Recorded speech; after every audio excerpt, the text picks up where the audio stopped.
They say everything happens for a reason, but I suspect everything happens for a Reese's. Like this commercial break. Did you need 15 seconds away from music or 15 seconds to eat a Reese's? Perhaps it's true. Everything happens for a Reese's. This podcast is brought to you by Colgate Total. We take oral health as seriously as you take sports. That's why Colgate Total Active Prevention uses advanced technology to help prevent oral health problems like cavities and gingivitis before they start. It's clinically proven to provide 24-hour antibacterial protection with twice daily brushing after 4 weeks of use. So get a winning routine and prevent oral health problems before they start. Shop Colgate Total Active Prevention at a retailer near you. That was the lowest of lows last year when we lost, and then Kelce retired. And everything got better. Yeah, well, it was crazy. Hey, I know, Kelce.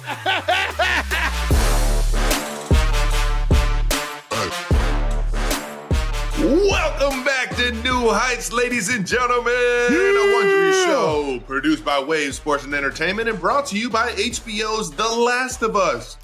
Season 2 premieres Sunday, 9 p.m. on Max. How about that? Anybody been watching White Lotus? Season finale was last night, Trev. Oh my God, I think I'm two or three episodes behind. Season finale. I'm not gonna lie. Don't tell me. Okay, I will say. Don't do it. I think it's my favorite. It's tough. All the seasons of White Lotus have been great. This might be my favorite season. The last episode was electric. Electric. Love the sound of that, because every other episode's kind of been just like, waiting. I'm waiting.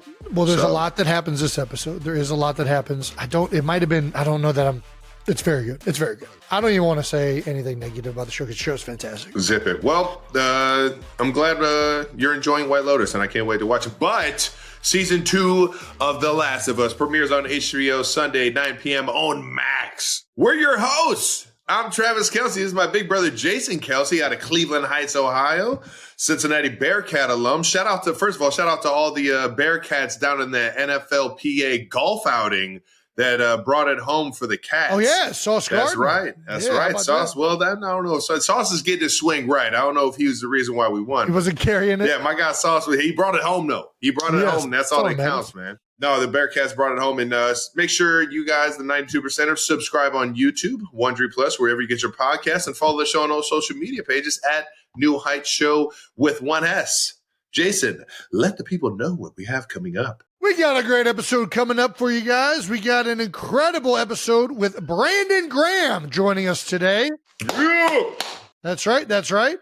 We also are going to reveal the winners of the New Heights March Madness Bracket Challenge and answer some of your no-dumb questions. All right, now. As opposed to what we normally do, we're going to get right into it. We're going right to BG. Let's get it.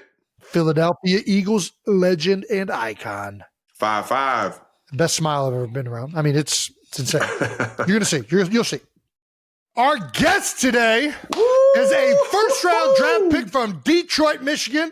He's a Walter Payton NFL Man of the Year nominee. Yes, sir. Prolific trash talker. Pro Bowler, the record holder for most games played in Philadelphia Eagles history. Damn. That's right. He is two-time Super Bowl champion and my former teammate, 92%er. Please welcome Brandon Graham. Yeah, BG. Yeah, baby. Appreciate you coming on, dog. I appreciate y'all having me, for real. This is an honor, man. I appreciate it. Honor is all ours, BG. How you doing? How you living? You know what? I'm living good. In the facility every day, working out. I know. Getting nice, getting that rehab and figuring out next steps for real. Nice, man. So you retort in the game in the Super Bowl. Man, you're an absolute warrior, dog, for going back out there and finding a way to make it on that field. And congrats again. I know we talked after the game, man, but I can't say enough about how fun it is to play against you because I respect you so much and how much trash talk you're always one of the best competitors and you back up your shit talking. And it was always fun seeing you on the field, man. So congrats on a great career, brother. Man, thank you, man. It's definitely gonna be different, but I'm excited for what's to come because, as you know, I can figure out a way to trash talk in this era too. This day and age, yeah. Keep that time for the kids. By the way, how the kids doing? Man, you know what? Baby girl's doing good. Gymnastics is the queen for her life. Yes. And Nice. and right now, baby boy is all over. He got baseball, just started opening day yesterday. That's what I'm talking. Yeah. There we go. Yeah, it's cool. And he love it. You know, he got some lacrosse. He's playing with second graders now. He's in kindergarten. But What? but he don't like lacrosse, but he is really good at it. So, but he just don't I love that I know what he do and don't like, but you never know, it changes.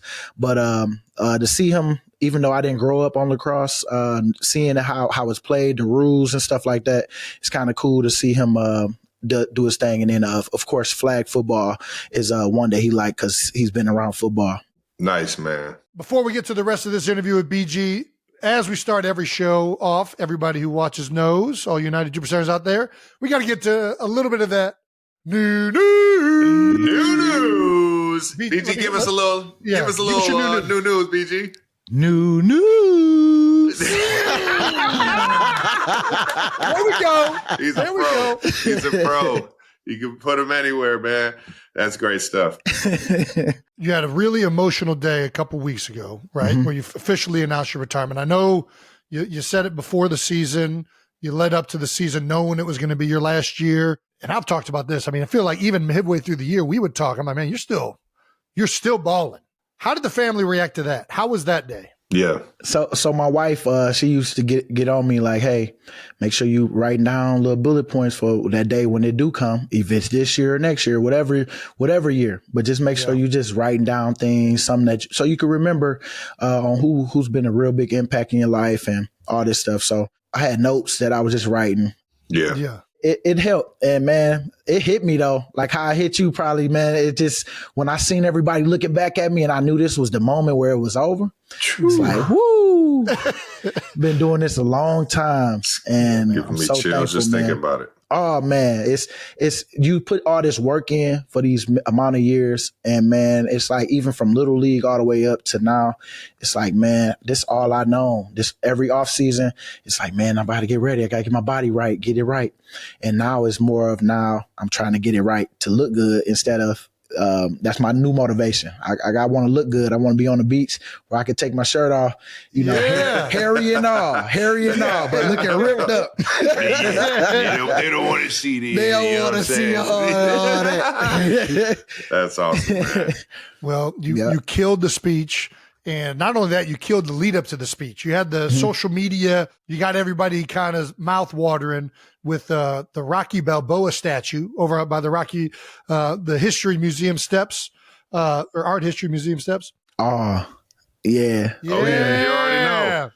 You already know. That was so cool. That was I wanted to do something so Philly, man. That was it. That was a Philly thing where I was like, man, where can I hang my cleats up somewhere in Philly? And I was like, ooh, the statue, Rocky Steps. You know it. For sure. And man, they did it. They did it for me. The Eagles brought their team down. We met out early that morning, 8:00, and be like, hey, we got an announcement at 12. And it just worked out so good, man. And that's how I know it was the right choice. Cause of course I called Howie like, hey, I could still cancel this thing, man. What's up? Yeah.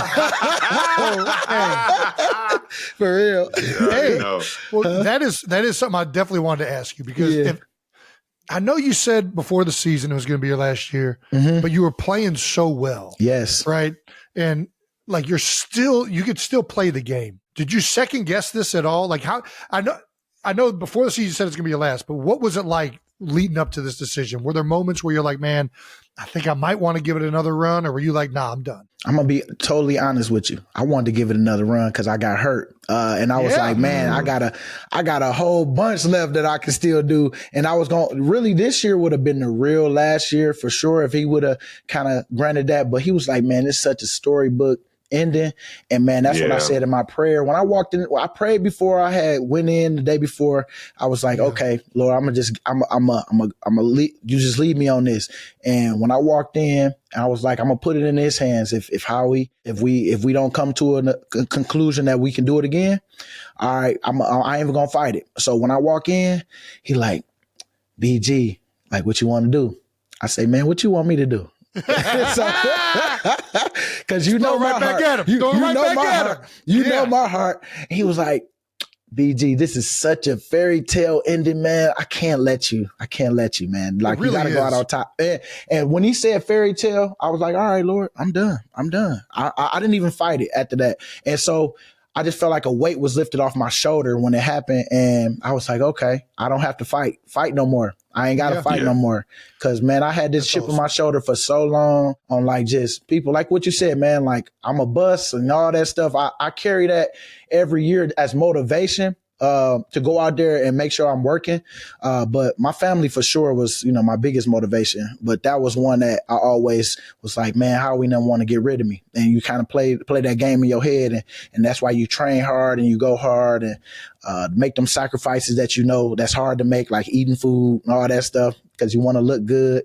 All that. No doubt. I'll tell you what, man, 15 seasons, 218 games. Bro. You shut all those two-time Super Bowl champions, you shut all those fucking doubters up or anybody that had anything to say, man. Man. What made you love fit? But you got to tell me, you're Detroit guys, so you're from that blue collar, that tough area. What was it about Philly that year in, year out made you stick around? Because it was always, it was an up and down roller coaster for you. See, year in, year out, you've had multiple different coaches pull through. Like, what was it about the city and about this organization that really made you want to be there as an Eagle your entire career? Well, stripping that ball on Brady, man, that helped me out a lot.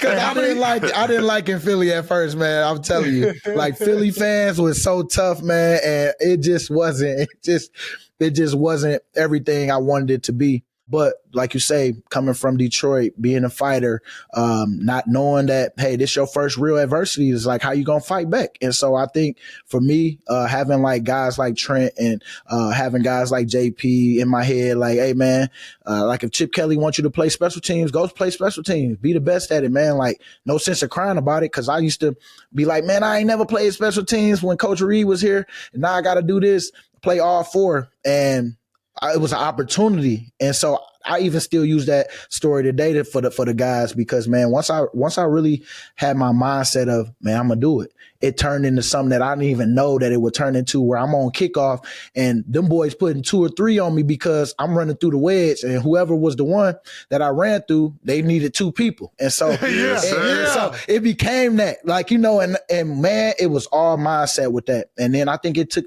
my career to another level because I had some adversity that I went through. I conquered that by my attitude. And then look what happened, man. Now after games like BG, man, our special teams coach was like, man, we need to have to block 55 on kickoff because he coming down running through. You better get your chin strap buckled up. You know what I'm saying? Mouthpiece in. Oh yeah. Put your mouthpiece in. So I was about to say, you're an Eagle favorite for a lifetime now, man. You gave them happiness that they never experienced in their life twice. Mm-hmm. And you even threw out the first pitch of Saquon the other day.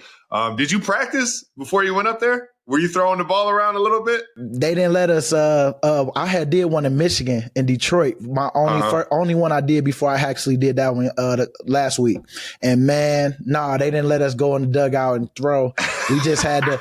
And I had the trophy in my hand, and I had to throw it. So it made it even like, man, we want to get the pick for the trophy, and BG, you got to hold it. Because Saquon was like, I ain't holding it. I'm going to let you hold it. Because he was more worried about getting the ball over the plate. So I was all right. But I didn't. I just kept it high. There you go. And floated it in there. Floated it in there. Mm-hmm. Yeah, that's what I should have did. I decided to try and throw a heater. You see Travis's up there from the mound. Nobody should ever see that. They from should the just mound, delete though, that. huh? From the mound like an idiot. Yeah, Ooh. with no practice. When I tell you I haven't thrown anything since my pick in 2015 to the New York Giants, I spiked it right in the ground, man. It was terrible. Oh, man, they laughed at you, huh? Forever. Yeah, I got my redemption, though, in KC a few weeks after that. Okay. I got a chance to go back in KC, so I did it right in KC, but in front of the hometown, I felt like a jamoke. I know that was in Cleveland. Yeah, it's bad. Yeah, that's the bad. Brandon, you're only the second defensive player we've had on the show, actually. Yeah. Second defensive lineman, too. Yeah, you and Chris Jones. As someone who has defended quarterback sneaks, what is your opinion on the banning of the tush push potentially? I think it's kind of, I don't want to say soft, but it is because, man, ain't no way I will show my hand and say, man, they need to stop this because we can't stop it. It's like, no, because if everybody could do it, like as we know, you got to have the personnel for it first. Then you got to work the technique in practice. And like we do, we just got a good thing that we got going. And it's like, stop it, man. Ain't nobody got hurt on it. If anything, you come out from under the huddle like, oh man, I gotta get ready for the next one. But that's football though. That's what we do. Yeah. I mean, it's big grown men up front that you got to push. And if I'm not strong enough, it won't happen. But we got a strong O-line, and I'm sorry, it's a little soft in my opinion, but it got to get voted. And I hate that we hear, on something that we created, but people don't like because they don't want to see it because they can't stop it. Let me ask you this: if you could ban one NFL offensive play outside of the tush push, what would you ban? Ooh, one play outside of the crack toss. Get that up out of there. Ooh, like I tell them boys, hit me in my face, boy. Hit me in my face. I'm flanking every day. I'm flanking. I'm sneak attacking the whole time. Oh yeah, I know. If that's the one, you just made me think about it because you the one that come right on the side. Time. It's like, boy, how you gonna get me like that? I'm very sneaky. You got to sneak attack you, man. You are doing something about children's books in the last bit of the news. That's right. BG. This is awesome, man. With the children's book, baby. Look at this. BG's ABCs. Man, this is awesome, man. Man, I can appreciate you. Check him out. Check him out. Okay, 5-5. How did you get into this, BG? You know what, man? Me being a family man, I felt like that was right up my alley, and just got to talking about it with some people, and just wanted to make sure that for me, that I went out there and I wanted to add value to the world, as you know, and the kids is where we at. And I felt like for me, man, I just wanted to do something different, something that came up, and my wife was like, man, she was all for it. Like, yeah, this would be sweet. Something that you could do. Yes. I read to the kids every night anyway. And so I thought this would be just something that just would add more value to the season that we had, on top of the person I am that my kids see me, every day. And I felt like this was a good opportunity for me to add some more value to my kids and something that they can look back on and be like, man, you did that. And so that was cool.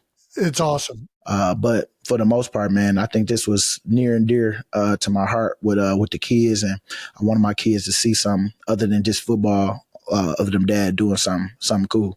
Well, it definitely fits in line with Brandon Graham. I could see a Brandon Graham book coming a million miles away. You're a great dad. You're a great father. So I can't wait.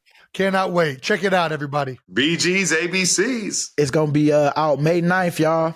May 9th. Pre-order now on Amazon. Just type in Brandon Graham book and it'll be popped up right there. So appreciate y'all. Hopefully it helps me with my reading, man. I'm a scrub. I can barely read this damn rundown. Hey, you know what? It's going to get better as you get kids, man. You're going to want to just give them everything that you got. And I know for you, man, it's going to be cool. But make sure, you're ready when you're ready, because it's going to slow you down a little bit. There you go. In a good way. In a great way. No, yeah, of course. All right, that does it for a little new news, man. Let's talk the 2024 Eagles, man. You guys didn't end on a really a high note in 2023. So coming into this season, are the expectations always Super Bowl or bust, or is it just like, what were the expectations coming into the season in terms of in the locker room? What were you guys talking? Well, we was at the lowest I felt in a while that we've been, especially coming off a season after we lost to y'all. That was tough. That was tough when we lost in Arizona. But coming off that year, we just it was a lot of excitement coming back because we had a lot of guys from that team.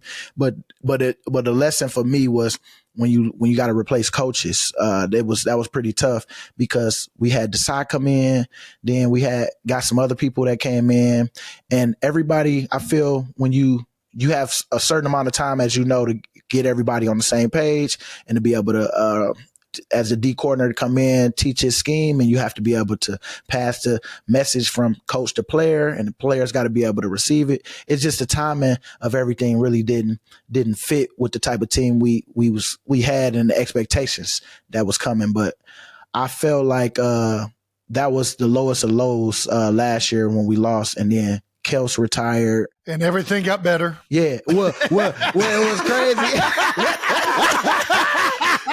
I know, Kelce. I feel so bad, man. You guys got a little bigger on the offensive line. You guys. It opened up some doors, didn't it? It opened up some doors. Oh, man. Yeah.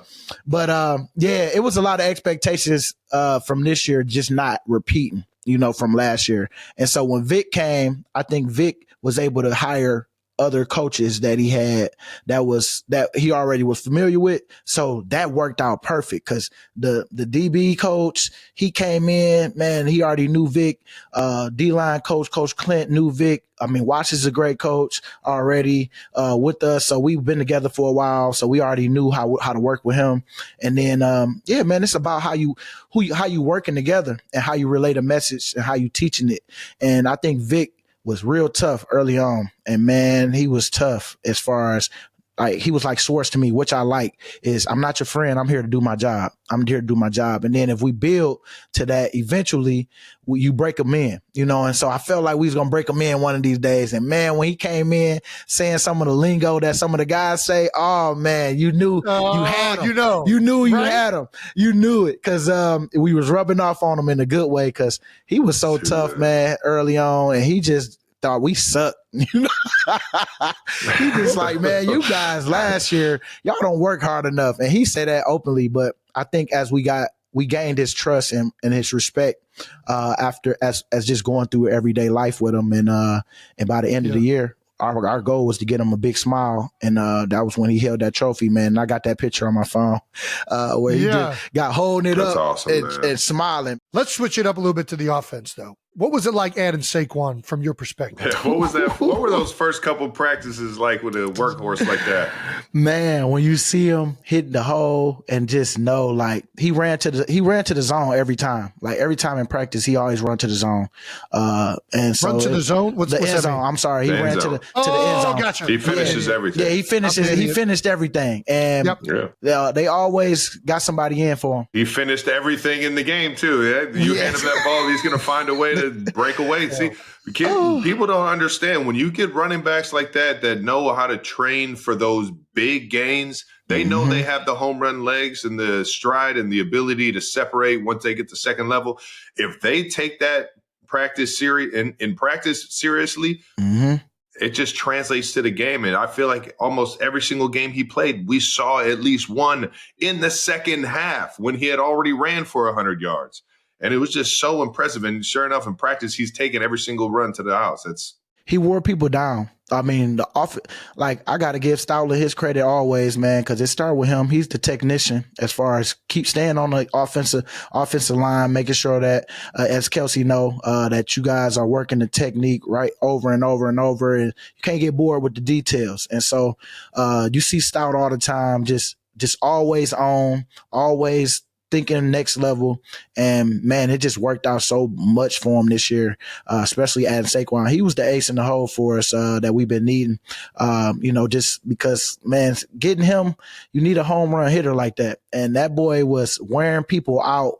Like you might have got him in the first half, and if you did get him, that second half, he ready for the big one. Right. Mm-hmm. And I can remember the Saints game when he hit that home run going up the middle. Well, it's almost like the same play, that counter play. Boy, woo, them boys. I wouldn't want to see none of them boys coming my way like a Jordan Mailata on a pool.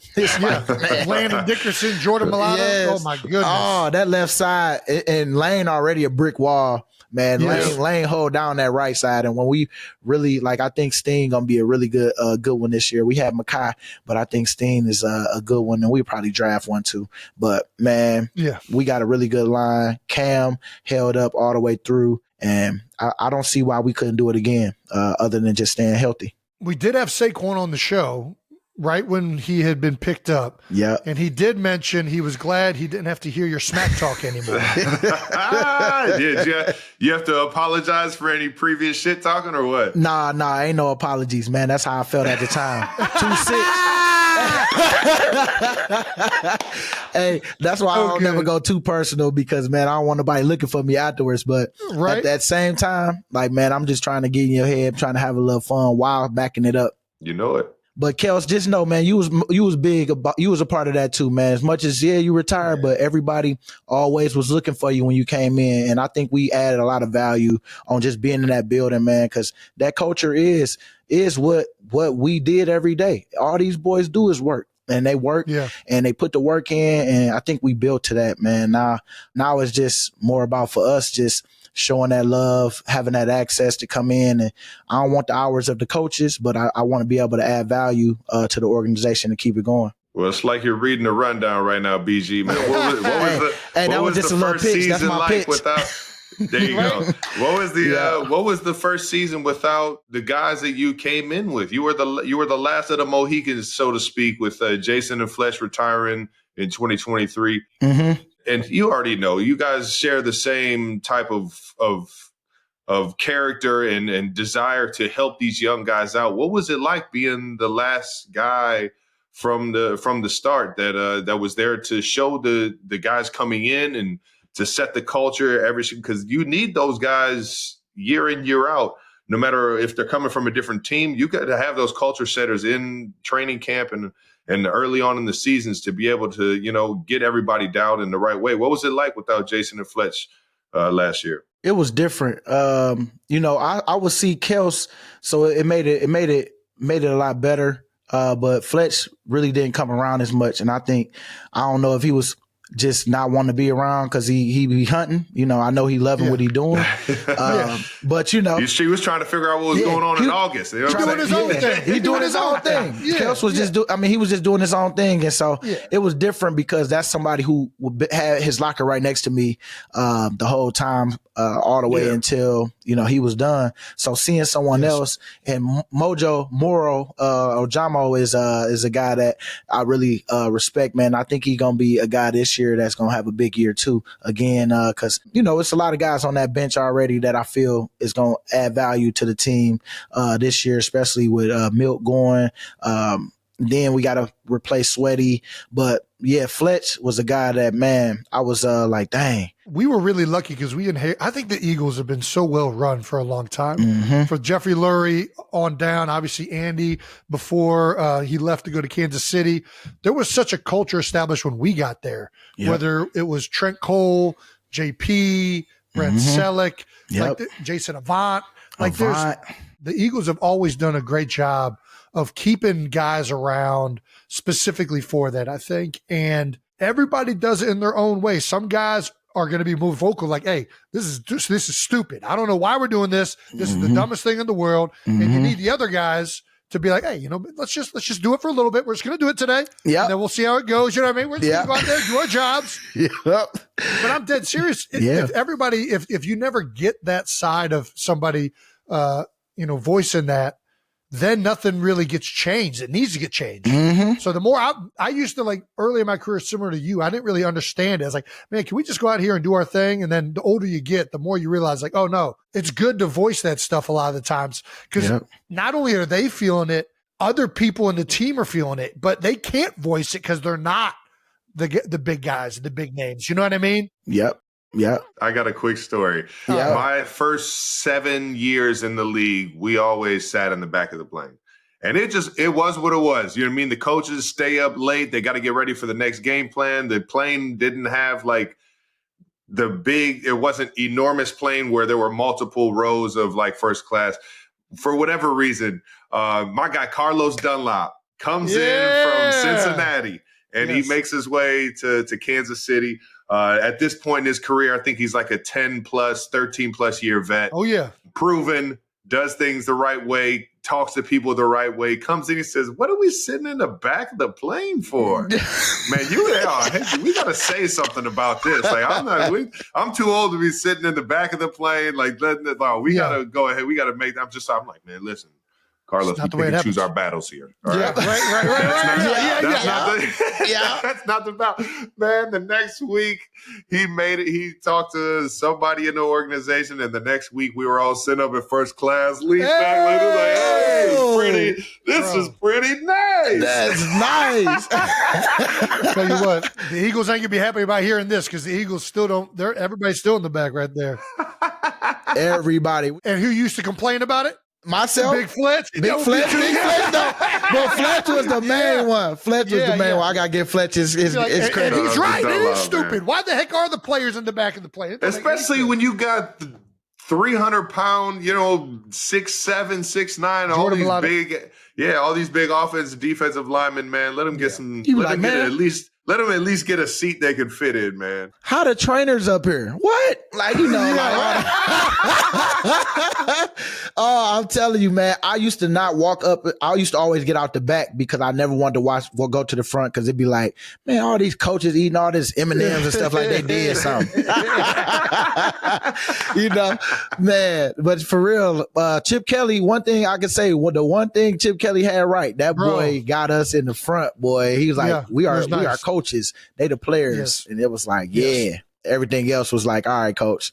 You gotta pick and choose your battles. I did want to say before we moved on, that is one thing that I really like, and I'm sure you're going to enjoy too, BG, is, we had the guys that we inherited it from with Trent and JP and Avant and Sally, all those guys. Yep. Now it's really fun for me watching a guy like Jordan Mailata take another step as a leader. They already got Lane Johnson in that room, but you get to see these young guys, and you already mentioned Morrow, right? Mm-hmm. Like a guy that comes to work, and you're starting to see all these guys that are now going to be replacing the backbone of the leaders in the locker room, and that's something I love seeing every single day now. I love that, man. You right, because I am going because that's my biggest question. Like, man, who gonna step up in a big way this year? I mean, I know Nolan.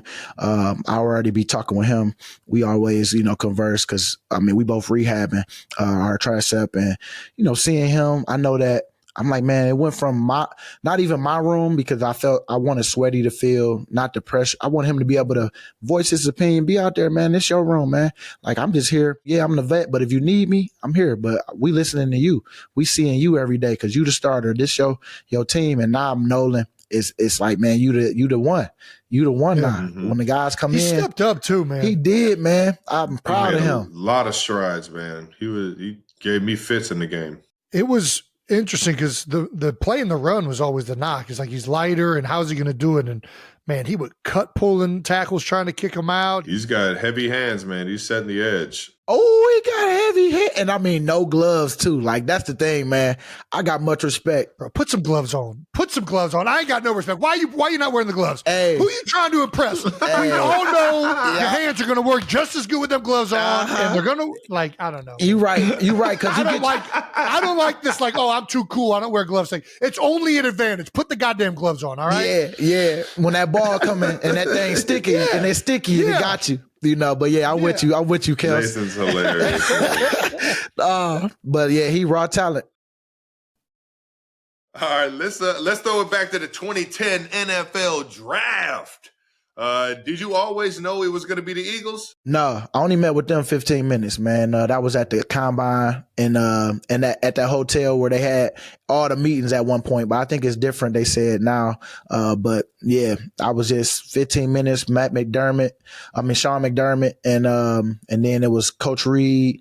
I remember them going over my Iowa game because that was a big game of the year. We was going through different plays and that I made. I think I probably had like 2 sacks that game, and it was like it was a big one. We lost, but it came down to the end, and just had a big game, and so it was cool. Talk with them, and then that was it. How was that 15-minute meeting with Coach Reid? It was intimidating, man, because as you know that big that big mustache. That mustache, not smiling at all. Like, man, I didn't really, even when I got in the league, it was like, man, he didn't talk to us like for real unless you was just a guy that just went out and made plays. And as I continued, like by my 3rd year, he started to say little things like, great job. Like, you could see his excitement when people made plays, like how I would see it with like Shady. The offensive side always would get that out of him, especially on offense. But on defense, you had to really work to get that from him. But yeah, Coach Reid, he was tough, man. And I see him now with y'all, and I love that he got a ring finally, man. Because a couple now, but more than a couple. But you know what I mean? Like when he was here, he would always get before you had that ring. Yeah, before he got stopped at the door. Went through some garbage, man, at the end of his stuff. But the reward was so much greater. Losing his son and all that, man, being there for that, and being there for him during that time, all that stuff, man. That's why I was so happy for him. We lost, but that's why I had to walk up on him and grab him at the end, because I had to pay the respect for one. I didn't want to run in that moment, because as much as I wanted to go to that locker room, boy, and not just dap people up, I had to eat it and be like, you know what, be a professional, man. Go out and give, because when your time comes, you're gonna want the same thing. And so went to talk to coach, talk to you, talk to Frank Clark at the time, because he went to Michigan, and and I felt good, man. Even at that party, it made me feel a lot better talking it out with the team and what went wrong. And I hope you went to the party. If not, it's all good. But it just was refreshing after we talked about it, and it didn't feel so bad after we lost. But I was so happy for Coach Reid, though, man, because he, as you know, he's an A-list coach, man, and somebody that you're gonna miss when he's gone. A-list human being right there. Mm-hmm. What does Andy even ask a D lineman in an interview? Can you remember? I mean, I know it was 15, 16 years ago, but like what? Yeah. What did he ask much, or was it mostly McDermott and the D-line coaches and all that? It was mostly McDermott talking. Coach Reid just probably was just sitting back, just kind of watching. And then when I remember when I left, like he just was talking, like low, how he talked. He wasn't it wasn't no excitement. It was all serious at the time for me, man. Me coming in, I was like, "What up, coach? Hey, y'all, hey," that all that. But it wasn't as many smiles as much as it was smiles on draft day when they drafted me. They was just asking me about, my stuff that I think weed was more of the topic at one point in college, just talk about the smoking and all that stuff.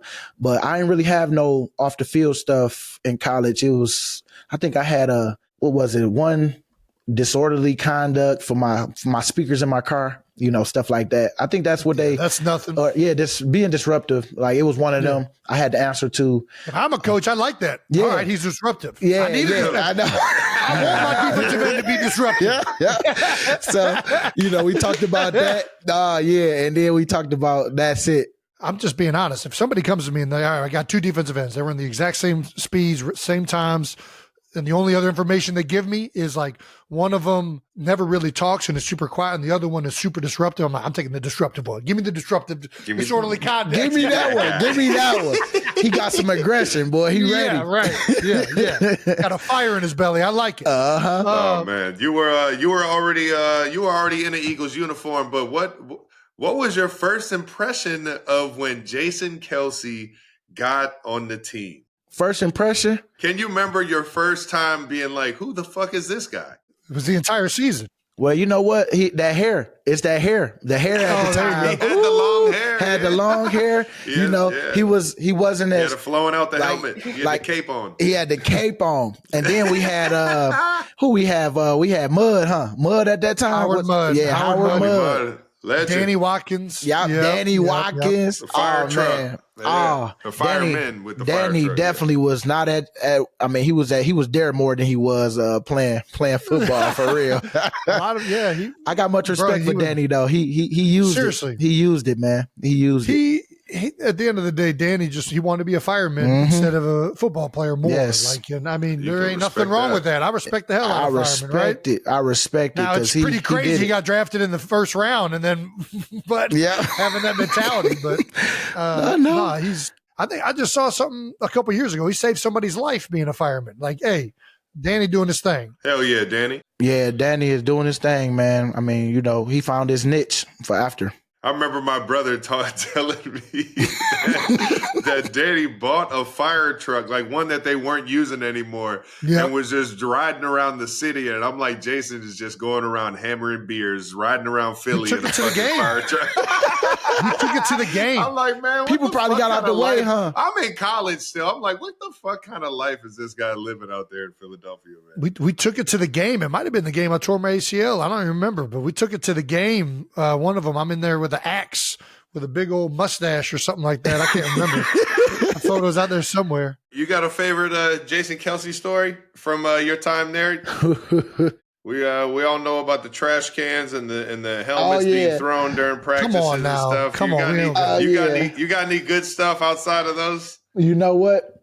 If I had to think about, you know what? Some of his speeches, man, was great, especially like during COVID years when we was inside the bubble, man. Like, I just felt like your speeches always hit home because of, just the realness of them, man. And, I just always respect just how, like, you guys on here, y'all be vulnerable and crying and all that stuff. Like me, I grew up, my mom used to be on me about crying. And so, man, I used to be so tough. Even it felt so good crying when I had did my speech because, man, it's just been a while. You know what I'm saying? You always try to be too tough. And it's like, man, I love that you guys, wear that emotion on your sleeve, man. Because we need more of that as men, getting that stuff out. And so I've gotten a lot better with that, and I always admire that you can, do that. And so, man, I felt for me, just even with the speeches, we always listen because we knew that you're just not a bullshitter, man. Like, you might laugh and have fun and all this stuff here and there, but it's more of like when you do get opening up and doing some stuff, man, it's always cool because you can tell that it means something to you. So that's what, just telling you my inspiration, your inspiration on how you inspired, just me on just like, man, how you can know your emotions, like, what I'm saying, and be okay with that. Mm-hmm. That's real, man. Well, every single time I was trying not to. I was trying not to cry, but I couldn't help it. But that's the thing about it. Just comes out of you. It's in the blood. But I can respect it. I got to say, my biggest BG memory, there's a lot of them, but the one I really think about is the trash talking before the Giants game. I still think about that. All year, Big Dexter Lawrence had been beating the crap out of centers, and I'm getting ready to go. I got to be on my game right now. There's a big game for us, first playoff game of 2022. Yep. This dude has been killing people. I had already played him a couple times, so I'd already used a lot of my tricks. So I'm like, man, I don't know if I'm going to be able to trick him this time. I don't know if I'm going to be able to trick him this time. I got to trick him into being tricked. Yeah. I got to outplay the trick. I got to go. He's going to think I'm doing this. I'm going to go over here and do that. And BG is just talking so much shit to this dude. And I see Dexter up there, and he's like, yeah, oh, yeah. He's getting madder and madder. I'm like, God damn it, BG's making my job so much harder. No, he's just making the job easier because now he's going to be aggressive. And that's how you really trick somebody. Oh, yeah. You get them real aggressive, and then you can start pulling the chair and get them off their body. It was all good. It ended up being perfect. It was a great game for us. So everybody was playing good. BG, we gotta talk more about the trash talking, man. We've shouted out your trash talking so much on this show. Everyone in the league always put you up there in the top of the list in terms of being able to dish it and back it up. When did you start trash? Has it always been a part of your game? Has this just always been how you enjoy playing the game? Or did you like at some point say something to somebody and found out, oh, I could change the way they play and the way they react to what's going on? I think me being trash talked, especially in Detroit, because people used to come for me because being a linebacker, I play linebacker, and then when you start making a name for yourself, everybody want to come for you, and gun for you. And so people used to talk stuff to me. Yeah. Because I used to be a person that used to lead by example by how I do and not really talk about it. But then people started saying, man, I want to hear you, man. Like, you leader of our team, and and I used to be nervous on like talking. I've grown to this where I talk a lot now, but it's like at first it used to be just me doing my job, and then when I get going, I can feel my juice. Yeah, what you say? You know what I'm saying? Like all the stuff you talk to me. Yeah, what you say? I don't hear you talking now. That type of stuff. But as I got to the league, it became more animated, more fun. Always try not to cuss because I felt like that's when the refs throw the flag. I try to have something a little funny, but at the same time, I'm serious. Man, I just knew we would go out there it'd be like hot as hell training camp. We're all tired of being out there. Does this happen in practice or what? Oh, bro, it never stops. We're going out there for like 2-minute drill or whatever, and BJ's like, yeah, fat boy, you know what's coming. Yeah. You know what's coming, fat boy. I'd be like, man, what kind of hard count was that? What is that? Right? Hey, like Kels do his little. I'll be like, man, you ain't fooling nobody with that.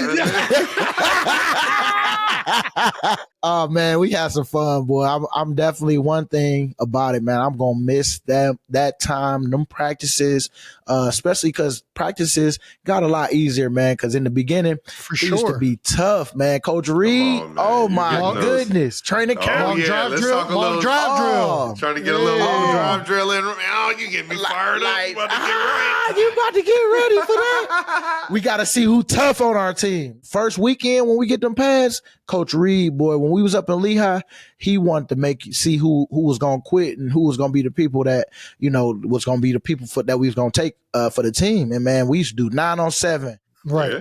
Team run. Then you got, like you say, long drive drill in the end of practice. And it's like, boy, is you crazy? He hasn't changed it one bit. He Oh. hasn't changed it one bit. It's still that exact. We always start off with team, one quick blitz, and then we're straight into 9-on-7. 9-on-7, boy. I love it, man, because you really do see some stuff. Yeah, you might wear it down a little bit, but it ain't 2-a-days like how we was. Just imagine 2-a-days like how where we doing that one practice that you talking about, but then we got to do it again, and it ain't no mercy. It wasn't like he'd be like, okay, they had a rough one in the beginning.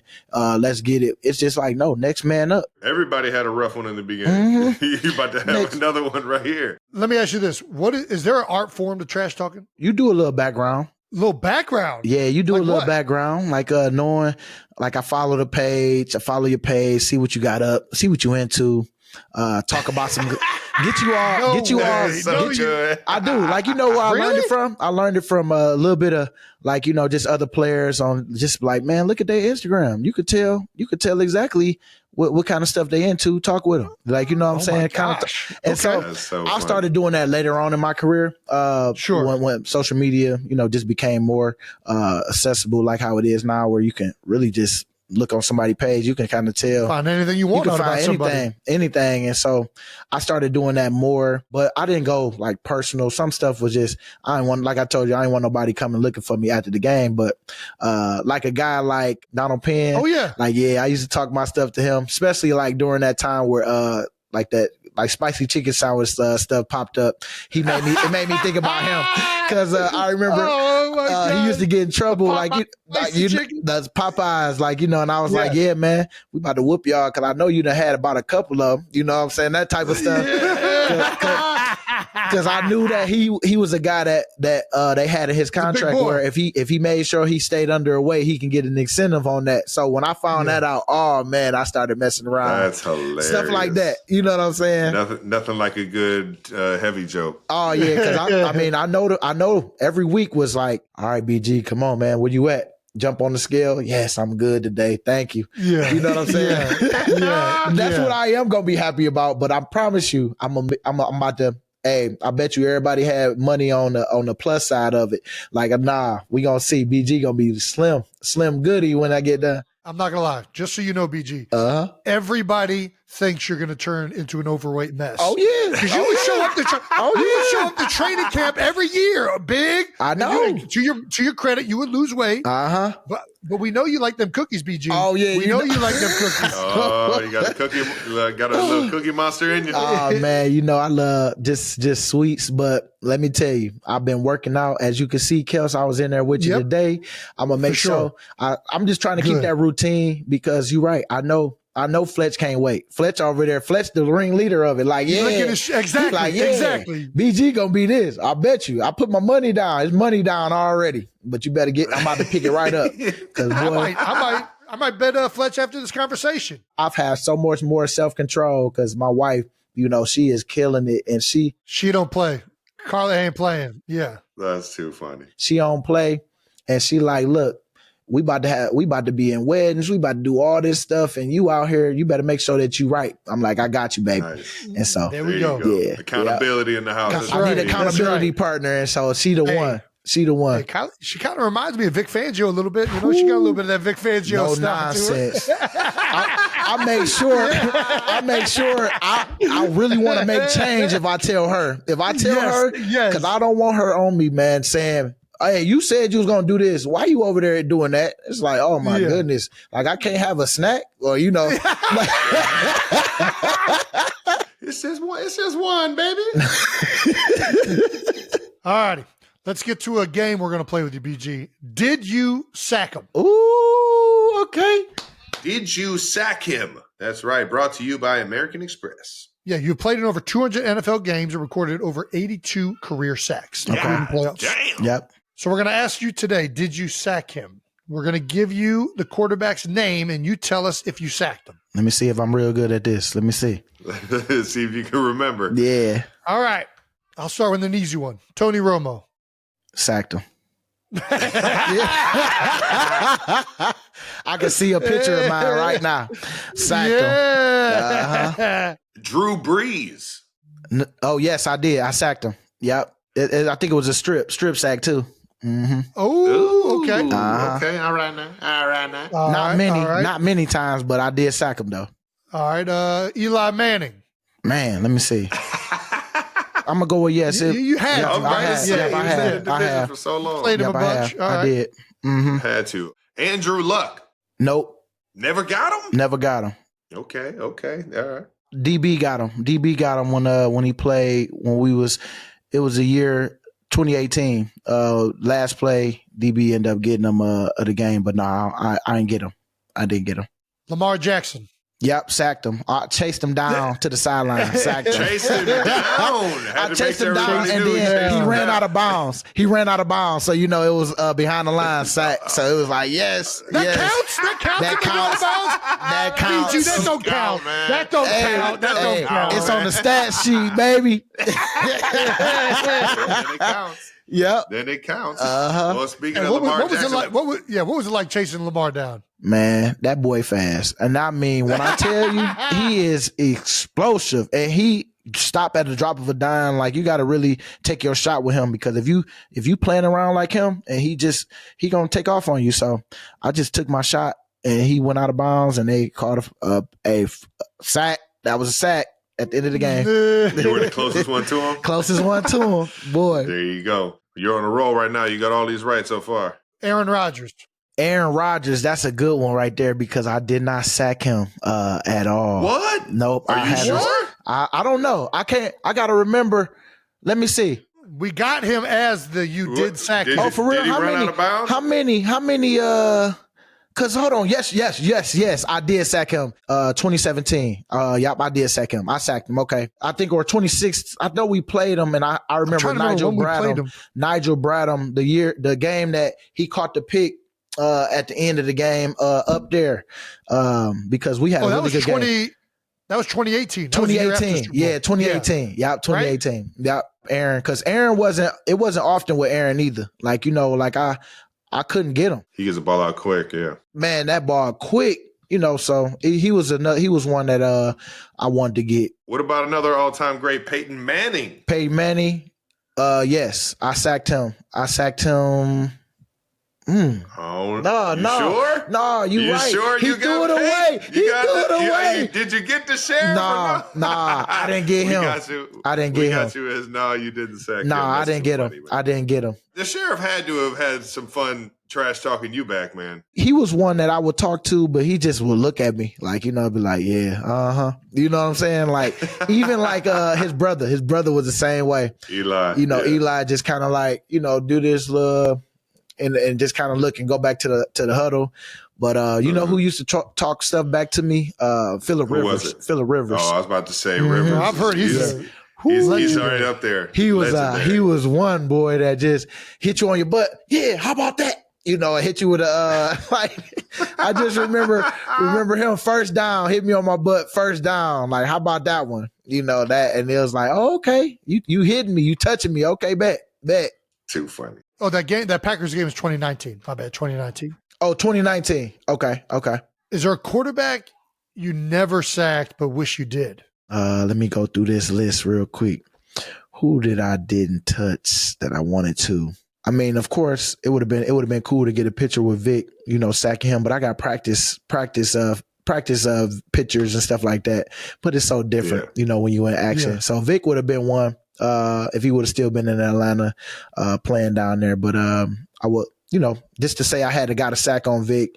And then I got one on Dak. I love getting sacks on the Cowboys quarterbacks, especially at their place. At their place, it ain't nothing like getting a win in Jerry's world, boy. Because Jerry has said one time that y'all drafted him high. Like he ain't, he said something, and I had it in my locker. I wish I'm gonna get the words if I can find that article, and it just talked about me going high. I would have had him near if it was my pick or whatever. And so I was like, okay. And so I always me being with the Eagles, and yeah, I noted that, and that's why I kind of started building that not even, I wouldn't say hatred, but that rivalry with the Cowboys. That excitement to play. Excitement to play, with them. Mm-hmm. Who's the hardest QB you've ever had to a chance to tackle? Who's the hardest QB to bring down? Cam. Big Cam Newton. Or Ben Roethlisberger. Ben Roethlisberger. Yeah, Ben Roethlisberger. Ben was slippery. Yes, he was a slippery he was big slippery. Dude. Yeah, I got to say Ben. He was a slippery big guy, man. Mm-hmm. That's too funny. Cam is he's a juggernaut, man. The guy, he could have played any position on the field, let alone how great he was at QB, man. Getting that dude down. I remember watching one of the first games of this.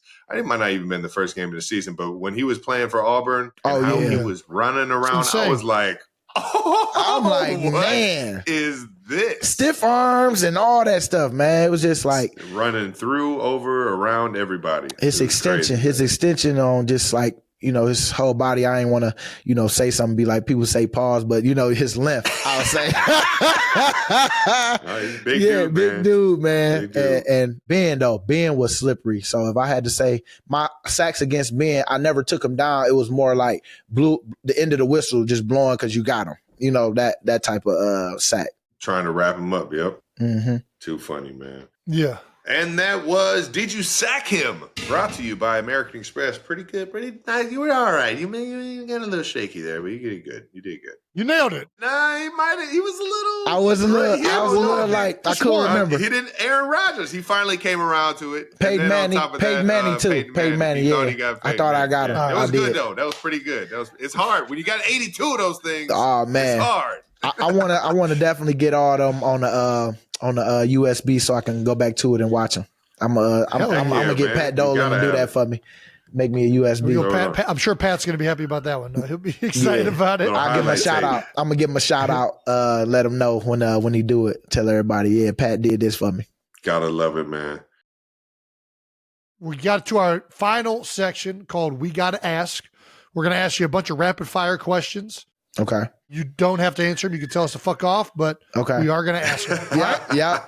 Now that Lane is alone, of the core four that we've been nicknamed, I guess, who does he miss most out of me, you, and Fletcher Cox? I gotta say Kelce, because Kelce in his room and he know you. Right. He know you on a deeper, because being in the room is so different, man. Like it makes it different. It makes it different. Getting cussed out by your coach and how you respond to it is everything. Well,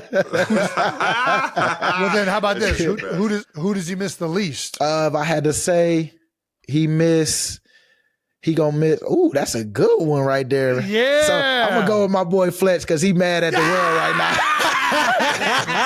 Fletch mad at the world because that Super Bowl, man. I told his butt to come on back. I thought he was though. I thought he was gonna come back. Who are you telling, Jason? I'm not mad at nothing. I'm happy. I don't want to play in that game. I was done playing football. I know. I'm at this point now where I'm with you, Kels. Like I'm getting to that point of like, man, it's over. It's over. It's cool. Like, you know what I'm saying? Like it just I had my time. I had my time, and the next thing is I got a week to get my locker cleaned up. Like that's what Greg just gave me, a week before I'm moving in to the next. It's because OTAs are starting and they need that locker. Yeah, they need that locker. So it was sad today when I heard it.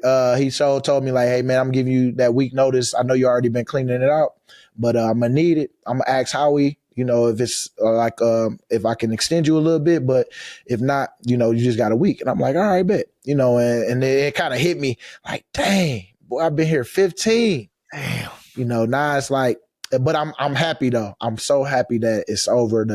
The stresses of it is over. But yeah, go ahead. Keep the questions coming. Favorite Great Lake? Oh, I'm gonna go Lake Michigan.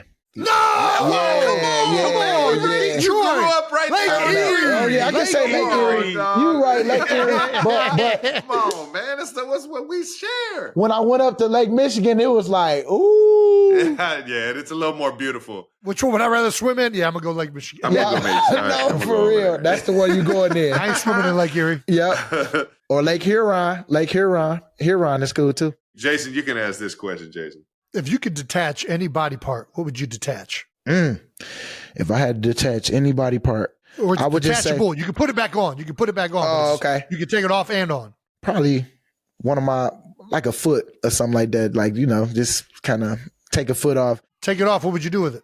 put it up, and go to bed, and then put it back on. Hey, that'll be like, oh man, I'm taking my foot off, to go rest, and then when it's time to get back, go.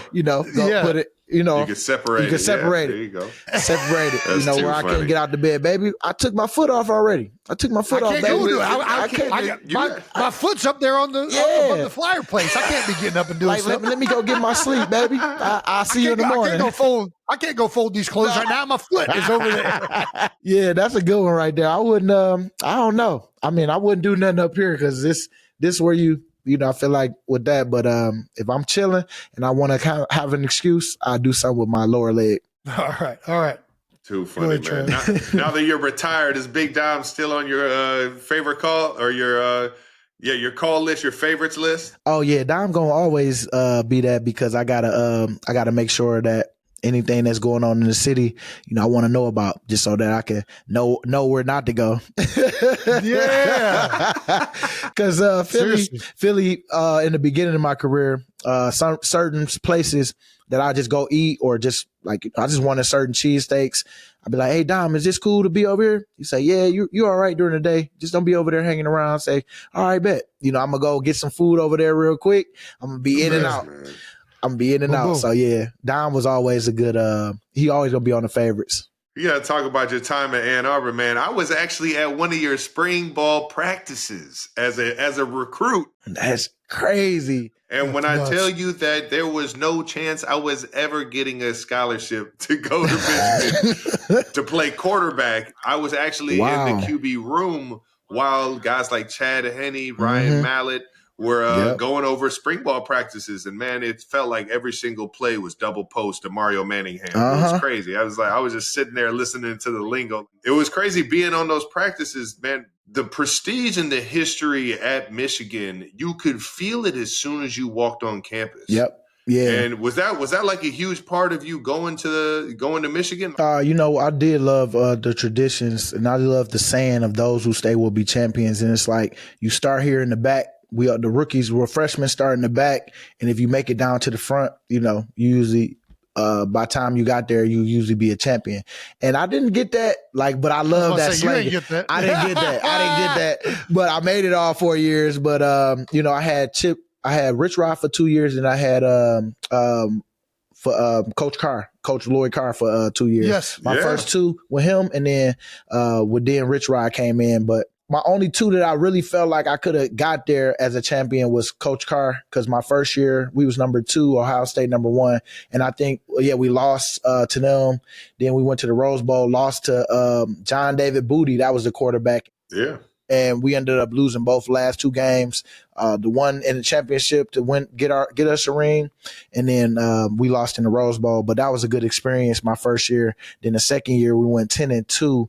We didn't have a chance because they got the playoffs now, but we would have been in the playoffs that year, and that would have been cool to kind of go through this type of style that they had now. But those was the only chance I had. But those who stay will be champions. That tradition that Michigan brought just from some of the guys that's been there. My dad was a big Michigan fan, so we used to go every weekend, every Saturday. He'd cut my hair, and then we'd watch the game.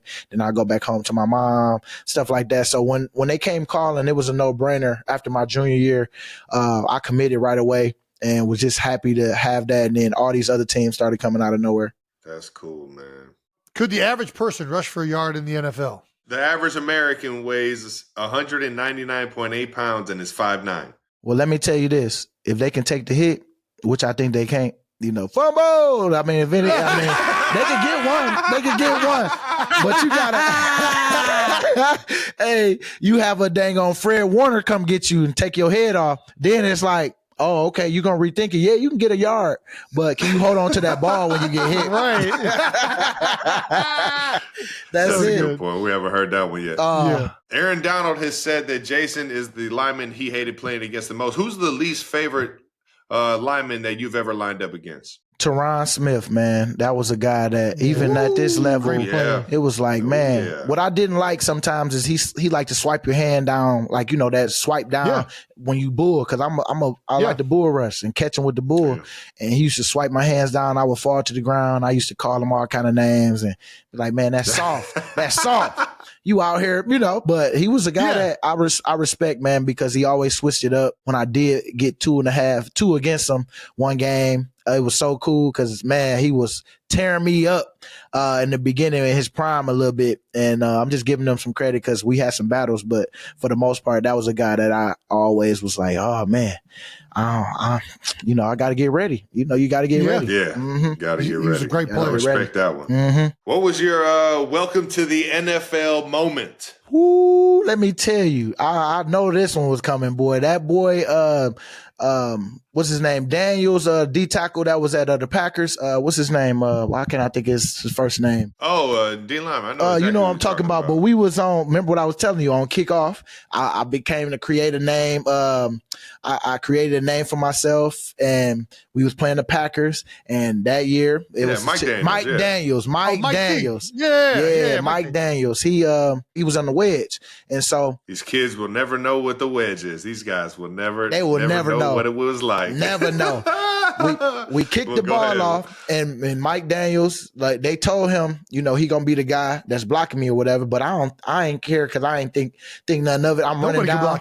We kicked it left, and they have a return right. So as I'm running right, he already went right, but he's sizing me up, and this one crackback. This one crackbacks was still going. Oh yeah, the old ambush block. The ambush. Boy, I turn. I'm looking at the back as I'm going this way. All I remember is just looking up, because that boy that hit me that hard where my feet in the air. I'm going to get that clip, boy, because I got to find this clip. Oh, we got to get that clip, man, because on kickoff return, it was back in 2013, 2014, one of them years where Chip Kelly, where I was playing special teams, and we was playing the Packers. This one, they had Eddie Lacy, too, because he was another one, man, that gave me a headache when I used to hit him when he was good. Big dude, you know, man. During that time when that boy was, like, moving. But, man, Mike Daniels gave me that welcome to the NFL moment where it was like, yeah, that boy right there. I'll never, like, the next kickoff, I was down there looking like, where he at? Exactly. Put your head on a swivel. On a swivel this time. That was the first time I turned down a hit where I was like, man, I don't want to get hit like that no more. So that was that moment. There we go, Mike Diesel. Man, so that was that moment. Should blindside blocks be illegal, or should you still be allowed to do those? I can't. Like, for me, I would always love it because that used to be my game too. I used to catch some people in college. I mean, high school, college. Yeah. You know, it's a great one when somebody done ran their mouth and you catch them. Oh man, sit your little butt down. But now that we can't do it, and then somebody try to catch you like that, I try to talk stuff about them. But for the most part, that was what I did too. So I would have to say I would love for it to be back in the game because it brought like one of them, like them highlights for real. I just don't get. They say like it's a defenseless player. Mm-hmm. What happened to have your head on a swivel? Yeah. What are you talking about? You got to defend yourself. I don't get this at all. That's the whole point of the league. It's like, man, like when you out there on that field, you better keep your head on the swivel because people was out there gunning while the play is going. You got to keep your head on the swivel. So exactly. Yeah, man, I would love for it to be back, but you know, we in this player safety league right now. So, hey, we got to do it. It's evolving. Hopefully it gets back to it, man. I got one more question for you. Which is your favorite Super Bowl? Oh, 2017. 2017. Easy. Oh, okay. Because first one? Because of that play against Brady, man, like I told you, it changed my life. It changed my whole. You signed that picture a bunch of it, huh? Man. I still don't understand it because everybody still be coming to these appearances and I'll be like, man, how did I not meet this person? I feel like I'd have met everybody in the world, but because it's like, man, that picture right there, man, it's nothing like it. It changed my life. And then on top of that, got my first one. That was my first championship that I was ever in at any level where, you know, I got a ring afterwards. And so it was like, man, it was cool to that me and Philly, we all was dying for a ring and a championship, and we got it that way. So 2017 will always be near and dear, but this one, man, was the one too, because man, that defense, I ain't never seen the defensive style play that we did this week. I mean, that week of practice, and it's translated to the game. So but I got to go 2017. Awesome. Well, That's awesome, man. BG, I got to say, I can't thank you enough for coming on. I mean, this has been awesome. Nah, this was great. Thank you for the stories, man. That shit was amazing. This was good, man. I love watching y'all boys. I'm sure I'll see you up at NovaCare. I better see you there because I'm going to make a bet with Fletch about this weight loss thing. Let's go. I love it. Don't be eating them cookies, BG. I ain't going to be eating them, every periodically, man. They ain't going to go nowhere because I got these kids. These kids be like, hey, Dad, can we go get some ice cream? And I want some too. Yeah. So, yeah. That's right. But I ain't going to do it often. I ain't going to do it often. I got my, and don't forget to check out BG's book. BG's ABCs, baby. There we go. ABCs. Thank y'all. Awesome. Gotta love him, man. Congrats on a hell of a career, man. I'll catch you up there in Philly or sometime soon on the links, man. We'll catch up. Okay. Looking forward to it. Dude, Brandon Graham. How about that one, baby? What a guy, man. Legend. Dude, the shit talking stories were fucking epic. Everything. The guy can tell a story too. I can't wait to see what his post NFL career looks like. I know he'll stay around the game and make sure he passes the wisdom and everything. He's just that kind of guy, man. And Philly, I don't even think they knew exactly what they were getting when they drafted him all the way back in 2010? 10. Nice. Because I was 11. He was a year before me. Yeah, I mean, he ended up being an all-time Eagle. I mean, he's literally the all-time leader in games played. Yeah, couldn't ask for a better person. More importantly, I mean, great family man too. Coming out with a children's book, it's so fits Brandon's what he stands for. He's a tremendous person. So couldn't be happier that he came on the show, and looking forward to see what he gets up to next. Especially staying away from the cookies. It's hard. It's hard to stay away from the cookies. It is. All right, now, before we get into some no dumb questions, I got to make a little statement in the don't believe everything you read, kids category or nice realm that you see online. Some false claims were thrown out there that I was doing something in the community that I was not. And I'm not even going to talk about it specifically. I don't want to bring any more attention to that whole nonsense and article and all that stuff. But if you ever want to know exactly what I'm doing in the community, just go to 87running.org. We're always trying to get out there and get in the Kansas City communities and the Cleveland community. But this time I wasn't doing what was falsely claimed by the social channels or the outlets posting all this AI stuff. So just wanted to set the record straight. Appreciate everybody for always trying to show love. Especially Pat McAfee is always trying to look out for the guys in the sports, guys and women in the sports world. Thanks you guys. All right, now let's get to some no dumb questions brought to you by Perplexity. That's right. We spent so much time on this show looking up answers that we're now sponsored by a search engine. That's right. How about that? Perplexity, you just throw in the question. It'll hit you with the answer. Discover fast and reliable search with Perplexity today. Hit me with that no dumb question. All right. We got a voicemail coming in. What's up, fellas? My name is Noah. I'm a Lions fan, but I love the show. Okay, Detroit. Awesome. I'm 18, so I'm not a parent, but I was going to ask. 18, so I'm not a parent? Situation, what the fuck does that mean? What advice would you give to a parent that wants to teach their kid how to be better at golf? I'm really bad at golf, guys, and I need help. So you're please. So that was the weirdest way of asking us. Have a good day. Go Lions. Such a weird way to ask us to help him with his golf game. What did the water boy ask Mr. Insano? Hey, I'm Noah. I'm 18, so I'm not a parent. And I was like, fuck, where are we going with this? He just wants to let everybody know he's the child in this. He wants advice to tell his parents on what to do to make him a better golfer, it sounds like. From two football players.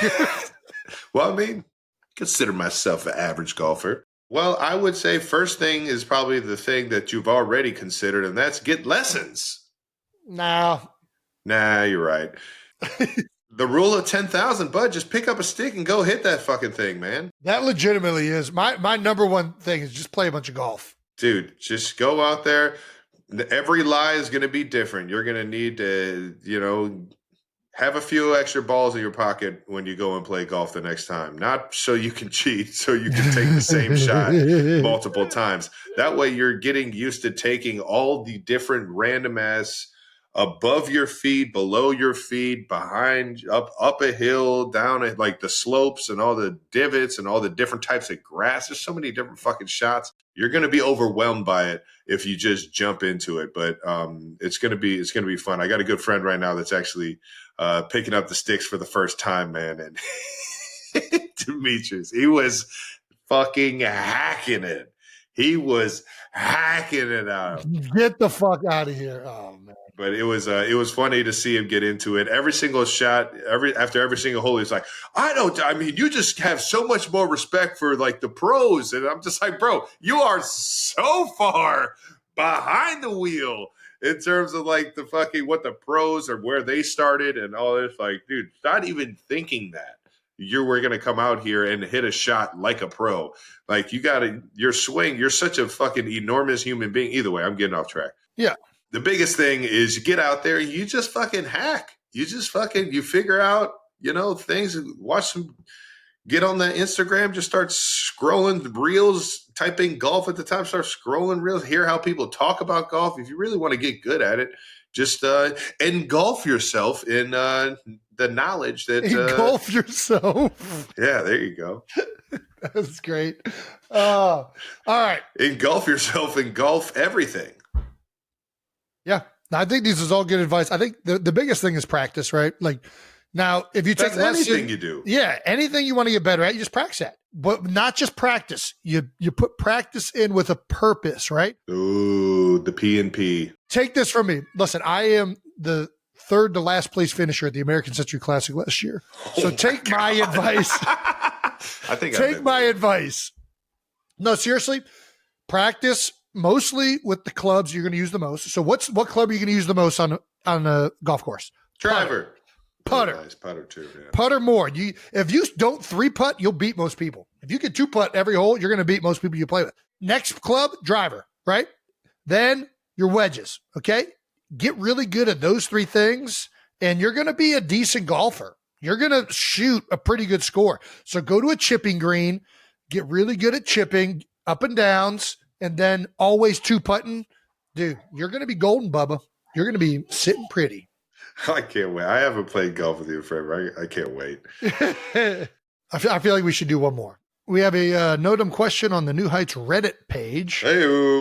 From Tanya Dixon, 212. What do you guys think about the change in the way the downs are going to be measured? Do you prefer the chain gang or the cameras measuring them? I really don't even understand this, to be honest with you. When they say the cameras are measuring them, how are the cameras measuring them? What are we talking about here? Basically, the chain gang is like a secondary measurement for first downs. Yeah, that's what they did last year, right? No. They incorporated a chip in the football last year during the preseason, and that's what it was. It was preseason. But this isn't a chip in the football. They're solely going to try and use camera technology to determine first downs. But I don't really understand how that's different than when because obviously everybody's lumping to the conclusion against the Bills game, right? Against you guys, where it looked like Josh Allen was ahead of the first down marker. All I'm saying is, I don't think it looked like it. I think you could only assume that where the ball was in his arm, that it may have gotten, but you couldn't tell exactly. Well, I think there's a lot of people that think you could tell. And I think that there's a lot of people that think you couldn't tell.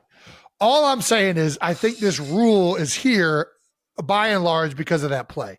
But I don't know how this is different. Like they still looked at that play on replay and saw where the ball went. So I'm just confused. I guess I don't really understand how they're measuring the first downs with the cameras and how when they replayed them upon challenges, I don't know. I think this is just a big Sony endorsement. I think it's just everybody's going to be talking about Sony Hawkeye virtual measurement system. And this is just like a big like plug for Sony. God damn. You're right, aren't you? Why else would they fucking give it a Sony Hawkeye? It's not a conspiracy. You're 1,000% right. I mean, it's not even a joke. This is how conspiracies work, ladies. No, it's not a conspiracy because there's no fucking chance it would be called the Sony Hawkeye Virtual Measuring System. Like, it just is. The only reason that is a thing is because Sony paid out the ass to have this as a fucking thing in the NFL. How did I not see this coming? You're hilarious. It's so true because they would have never put Sony in front of it. Yeah, well, they don't say like, "Hey, all these cameras are brought to you by LG camera like system that fit." No, this is 100% a fucking. I got him going. I can't believe this. I mean, I love the chain gang. I don't know why. I like that it's there. This super like way outdated version of measuring first downs. I'm against the Sony Hawkeye virtual measuring system simply because it's called the Sony Hawkeye measuring system. Like, don't fucking sell me Sony and your fucking measuring system. Just fucking say, hey, we got a virtual measuring system now. Oh, cool. I don't need it to be called the Sony Hawkeye measuring system. What are you going to be selling fucking t-shirts? What the fuck are we naming it the Sony Hawkeye measuring system for? It's the Sony Hawkeye virtual measuring system, Jason. They probably created the technology. I digress. NFL, sorry if I blew your cover, but also sorry to the chain gang guys, man. We'll miss you. Well, they're still going to be there. This is only – chain gang is there as like a secondary option. I do want to know what this technology is because I'm still confused. Like, what does the Hawkeye measuring system, virtual measuring system do exactly? Probably see through people. It's virtual, so it's like we can like turn people into video games. It's X perplexity. The system uses multiple high-performance cameras up to 10 positions strategically around the playing arena. These cameras capture the ball's movement in 3 different angles, from different angles. Triangulation. It's a good word to use if you want to sell some shit to somebody. Sounds like something that they used in like every 90s or 80s movie, like action movie. We triangulated his coordinates to over it. Triangulation. The captured video feeds are processed using triangulation principles. What the fuck? It's fucking gibberish. They're killing it right now. To create a 3D representation of the ball's trajectory, data analysis.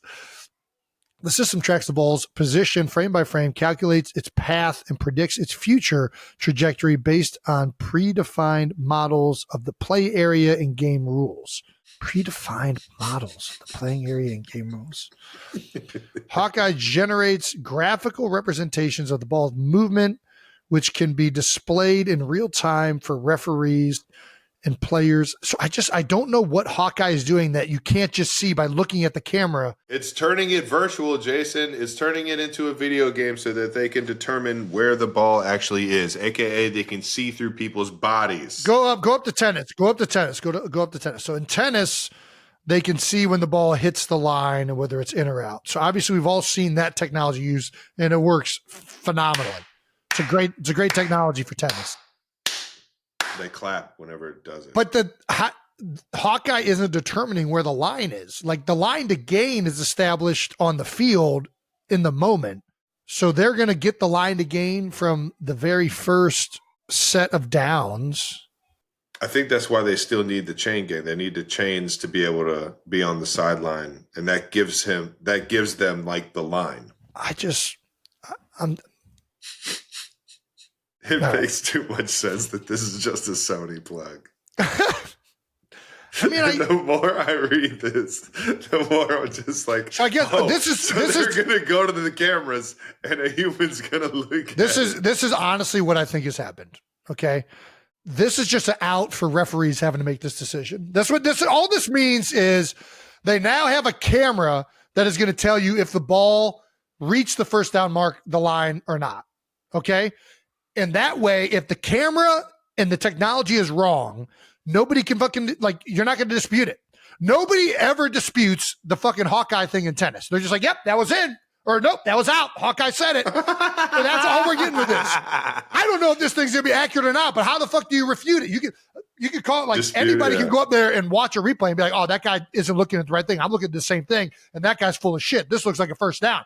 But now you're gonna be looking at it, and the Hawkeye's gonna tell you it's not a first down. So, well, guess they triangulated it, and Hawkeye found Sony wouldn't lie to us. No, they would never. Oh, man, they triangulated it. That fucking got me. All right, that does it for No Dumb Questions, brought to you by Perplexity. Discover fast, reliable search with Perplexity today. Hey, All right, now let's get to a little March Madness challenge updates. Man, oh man, what a Final Four in the men's bracket. And what a very interesting women's bracket it ended up being. Now that it's over and UConn ran away with it. yeah, it wasn't even close. Yeah. I know South Carolina had an unbelievable season. It's not fun losing the championship game like that. I can share a couple similar feelings with them on that. But the women's bracket, congrats to our winner, Matt Oliver, who won via tiebreaker by 5 points. That's right. Done, Matt. Shout out to Matt. Yeah, men's bracket, we're still recording this before the final. So it's going to be one of 2 winners. If Florida wins, congrats to Robert Unger. And if Houston wins, congrats to Dakota Black. How about it, huh? Dakota Black sounds like a character in a movie. It does sound like it. That wraps up another episode of New Heights. Thank you, Brandon Graham, for joining us. Make sure you're subscribed on YouTube to the New Heights channel and follow New Heights on the Wondery app or wherever you get your podcasts. You can listen to new episodes of New Heights early and ad-free right now by joining Wondery Plus in the Wondery app on Apple Podcasts. Once again, New Heights, a Wondery show produced by Wave Sports and Entertainment and brought to you by HBO's The Last of Us. That's right. Follow the show on all social media at New Heights Show with 1S and follow along for all the fun clips that we have from this week's episode. Thank you to our production and crew for putting those clips together and making us look way better than what we are. And to the 92%ers, we love you guys. We'll see you guys next week.